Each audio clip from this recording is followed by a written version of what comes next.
Enquanto nós tentamos conectar o professor Patrick, vamos pedir mesmo ao nosso grande também, digamos, mentor da Revolução, o professor Adalberto.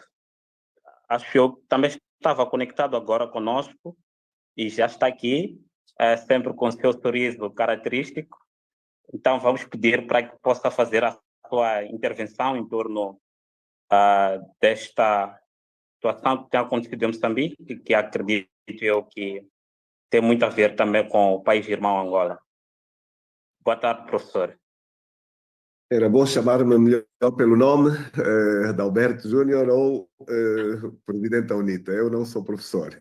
Com muito gosto e uma boa tarde ao meu caro amigo. Eu não sei com quem falei agora, se foi com o Diniz, que está aqui a fazer as intervenções de início, mas eu aproveito para saudar o Presidente eleito, que não chamá-lo assim, claramente, Venâncio Mondlane, agradecer o convite que me dirigiu para estar presente aqui com grande responsabilidade e saúdo todos os ilustres que se encontram aqui neste live e através desta oportunidade lançar daqui de Angola um grande abraço ao povo moçambicano, lançar um grande abraço aos jovens de Moçambique, que destaco pela sua extraordinária capacidade de resiliência, atitude combativa, corajosa, mas também uma atitude de uma forte esperança, de convicção de quem efetivamente está a acreditar que vai ser possível fazer um resgate da verdade eleitoral, que é esta que nós todos continuamos aqui à espera, a acompanhar, mas muitos de nós não apenas à espera, a ajudarmos no limite daquilo que são as nossas país irmão, a iniciar um caminho nos carris da democracia e da esperança para o seu próprio país.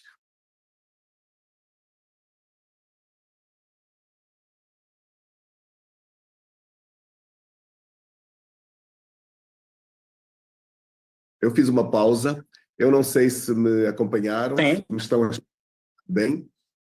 Presidente, lhe acompanhamos perfeitamente. E acompanhamos perfeitamente. Um desafio.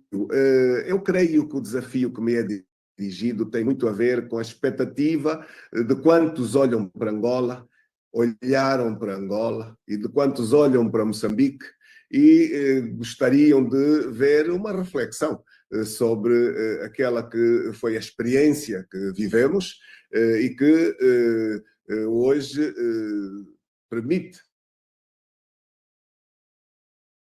E eu começo por dizer que os processos eleitorais em Angola não são tão idênticos assim aos processos de Moçambique. Ao contrário do que muitos de vós possam pensar, as nossas legislações ainda são bastante distintas, com um elemento muito negativo para o lado angolano. Elas são idênticas, infelizmente, naquele âmbito da não existência de uma democracia, de uma transparência, de um Estado democrático e de direito. Nesse aspecto, nós, infelizmente, estamos muito idênticos. Mas Angola não tem, nunca teve experiência de início sequer da experiência autárquica. Infelizmente, nós há muito vimos lutando, mas o partido que ocupa hoje a cadeira do poder e que tem tido a condição de criar maiorias na Assembleia Nacional, tem impedido por todas as vias que o angolano pudesse experimentar o poder local, porque está consciente que no primeiro dia em que existirem eleições locais em Angola, tem que começar a partilhar o poder. E este sentido de partilha é olhado como algo a evitar a qualquer custo. E, portanto, nós, até hoje, não tivemos nunca uma eleição local no nosso país. Em segundo lugar, em 2010, em Angola, foi feita uma primeira alteração constitucional que terminou com a eleição direta do Presidente da República em Angola. Foi muito negativo e foi acusado José Eduardo dos Santos da responsabilidade de o ter feito. Quem hoje se encontra sentado na cadeira do poder fez pior, porque um ano antes das eleições de 2022, portanto, em 2021, Angola operou uma outra revisão da Constituição. E esta revisão não retornou os direitos da eleição direta do Presidente da República, esta alteração blindou ainda mais o regime. E, portanto, quando em Angola nós vamos a eleições, estas eleições chamam-se eleições gerais, onde o que é que acontece? Acontece que com um só boletim, os angolanos elegem duas instituições distintas, dois órgãos de soberania que são diferentes, que devem ser complementares e que são eleitos pelo mesmo boletim. É esta a razão que nos leva a apelidar estas eleições e esta Constituição de atipismo. Nós entendemos que isto é uma forma de constituir aqui um golpe constitucional, porque não é possível, com o mesmo boletim, eleger-se os deputados à Assembleia Nacional e eleger-se também o Presidente da República por via automática, porque estes são poderes distintos e devem ser poderes complementares. E daí a perda de estabilidade, porque não há controles complementares. Ora, aquilo que ocorreu e que ocorre nas eleições e na última moçambicana é que houve uma eleição em que cada cidadão teve direito a receber 3 boletins de voto, um boletim que foi introduzido na urna para eleger o Presidente da República, um segundo para eleger os membros da Assembleia e, se não me engano, o terceiro para eleger o governador da província. Esta é uma experiência que o angolano nunca experimentou e que estamos até em sentido inverso, redutivo. Infelizmente também, nós nunca tivemos observação internacional plural. O governo angolano recusa permanentemente a presença de observadores internacionais que não sejam africanos controlados pelo governo angolano. E, portanto, a União Europeia aqui nunca esteve presente.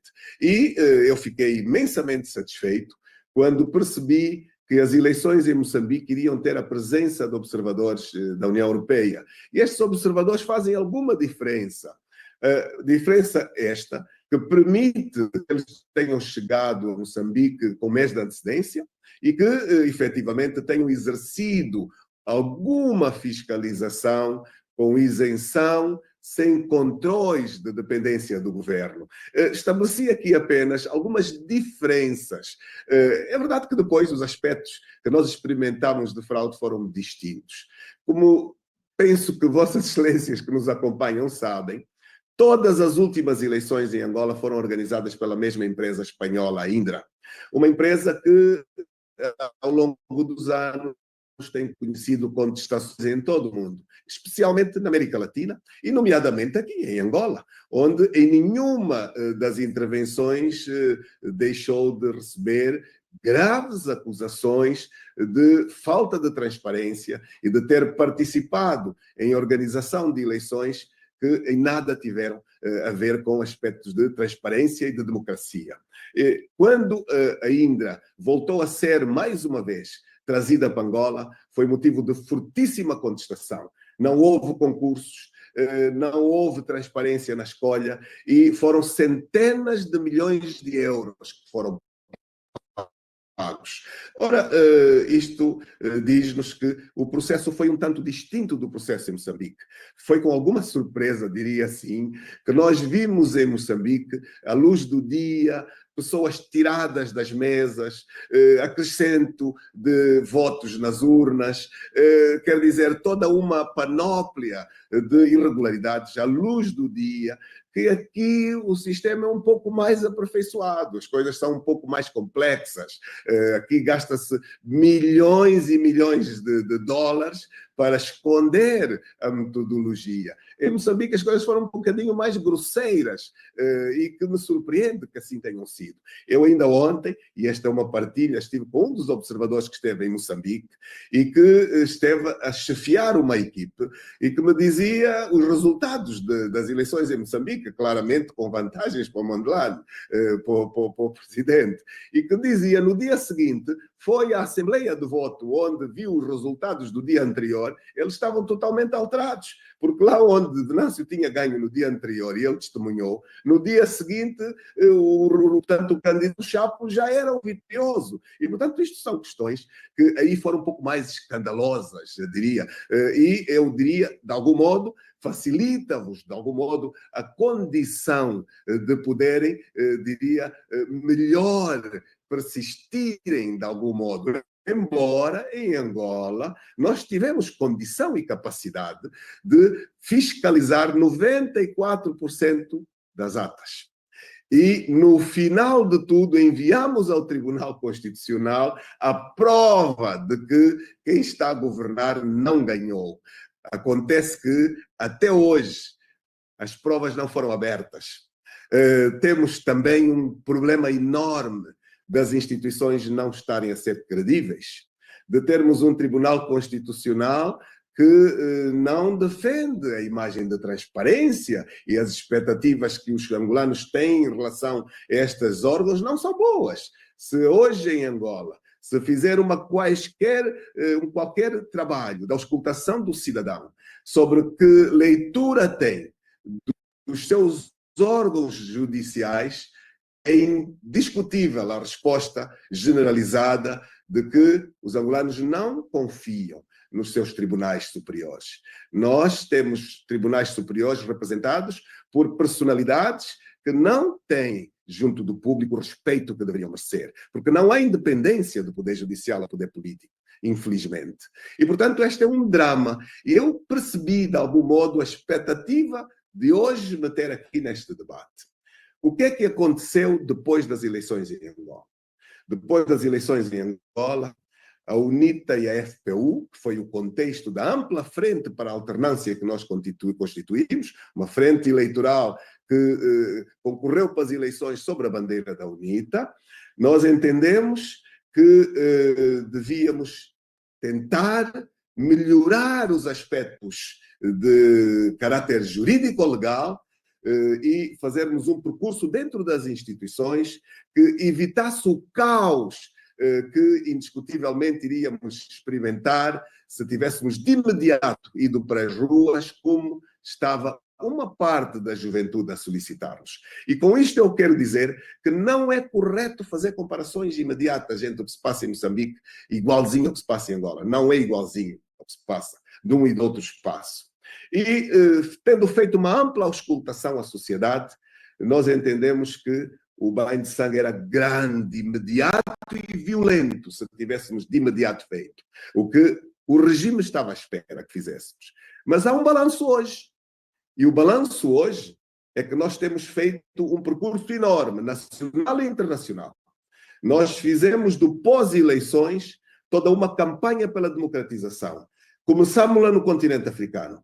Fomos para o Parlamento Pan-Africano, onde temos levantado a bandeira da transparência eleitoral, onde levantamos permanentemente a bandeira e o debate dos golpes institucionais feitos pelos governos africanos. Nós temos um verdadeiro drama. O drama de quem hoje está sentado na cadeira da governação e pensa que não tem limites para exercer a governação no seu interesse. E a comunidade internacional, atrás dos interesses económicos, infelizmente silencia estes ataques, estas violações, estes atentados ao direito constitucional, estes atentados ao Estado Democrático de Direito. E o que nós temos vindo a apreciar é que os golpes militares são punidos, mas os golpes institucionais, que são descontinuidades da Constituição, são tolerados. E, portanto, isto não me parece correto. Iniciamos um grande trabalho de denúncia desta dualidade de critérios, quando as duas causam o mesmo efeito. Um vazio de poder, um caos causam pobreza, causam morte, causam subdesenvolvimento, incentivam a imigração da juventude, são a razão de muitas destas mortes que ocorrem no Atlântico, que ocorrem no Mediterrâneo, de gerações de jovens a fugir dos seus países por falta de esperança de vida. E Angola hoje não está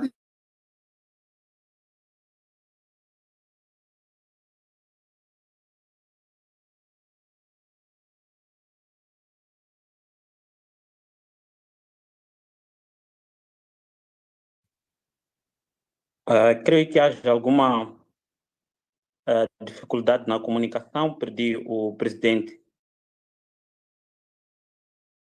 Creio que eu tenha perdido, não sei se é um caso particular, mas vejo que a sua imagem também está congelada. Se os outros participantes estiverem a ouvir, gostaria que pudessem confirmar que estão mesmo ainda a acompanhar.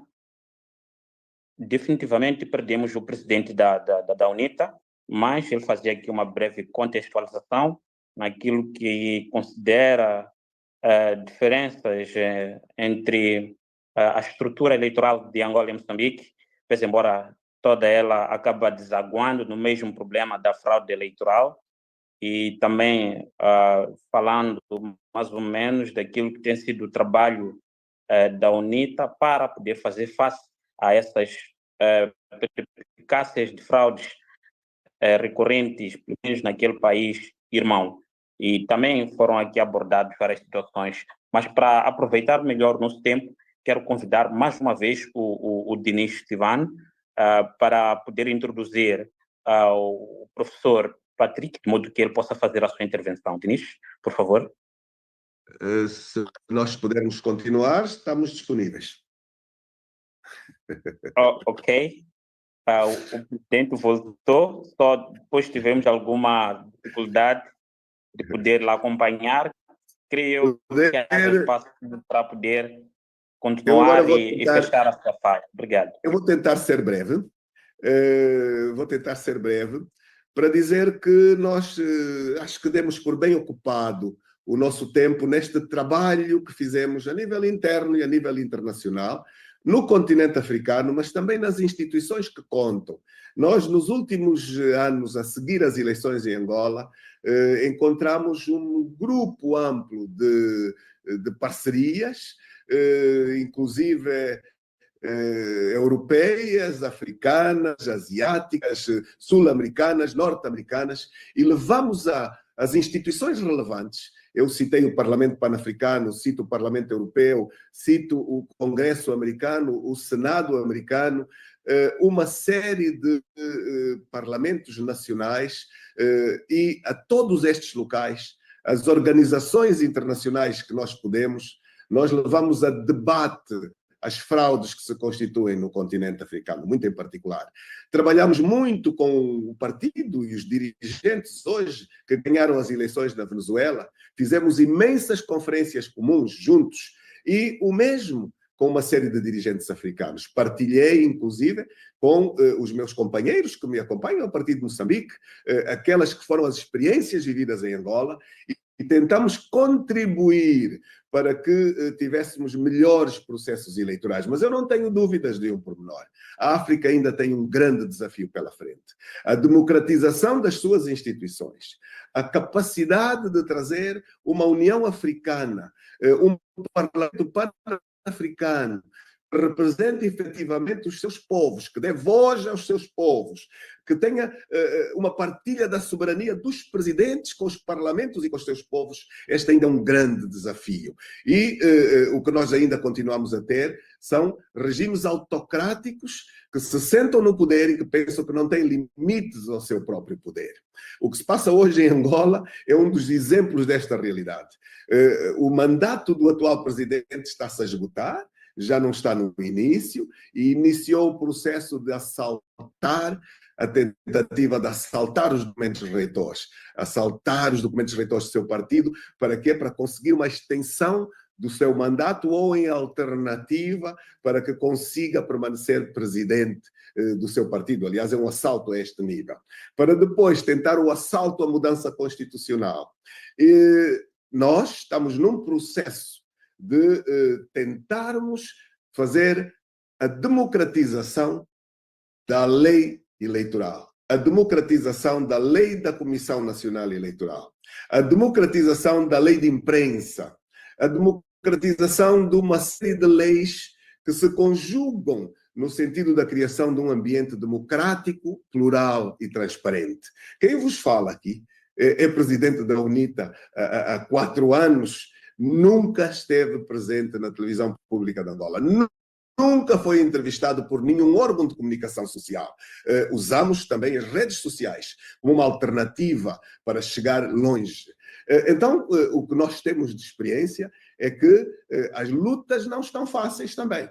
Não posso afirmar que a luta dentro das instituições não trouxe resposta. Trouxe-nos. Se não fossem as instituições, não teríamos expandido a voz que tivemos para levar ao Parlamento Pan-Africano, para levar algumas instituições internacionais, através da presença nas instituições formais, o debate estratégico que carece de ser, diria, trazido à realidade das agendas prioritárias do continente e de alguns outros países.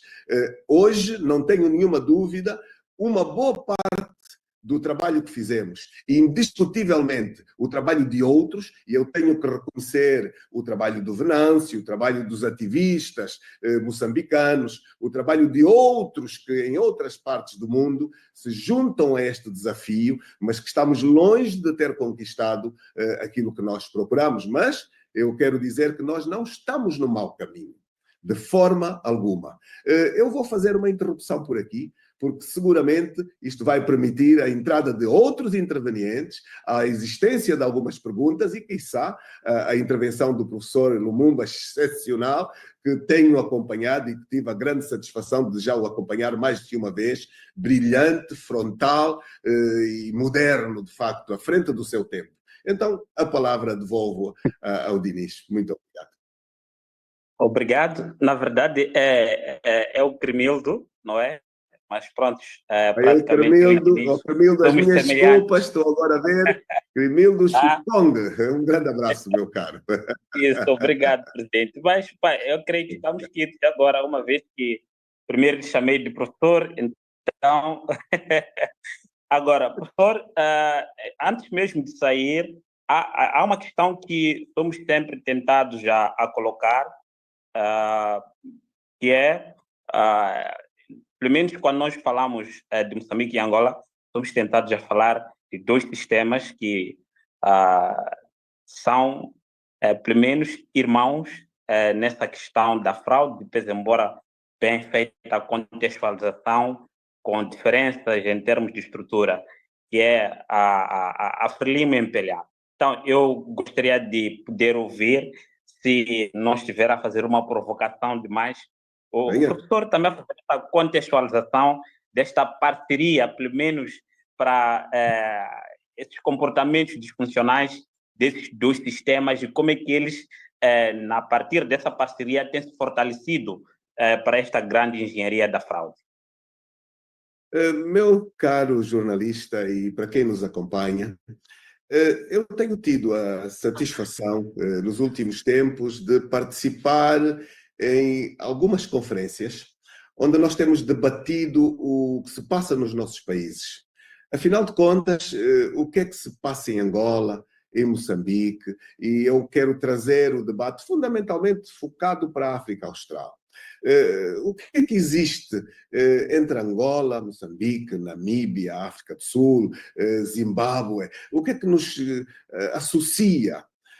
E aquilo que eu poderei afirmar aqui é que, de facto, o que nos associa e diferencia tem muito a ver com a percentagem, diria assim, da tomada do controle do Estado que os partidos que se encontram na governação fazem nos países a que nós pertencemos.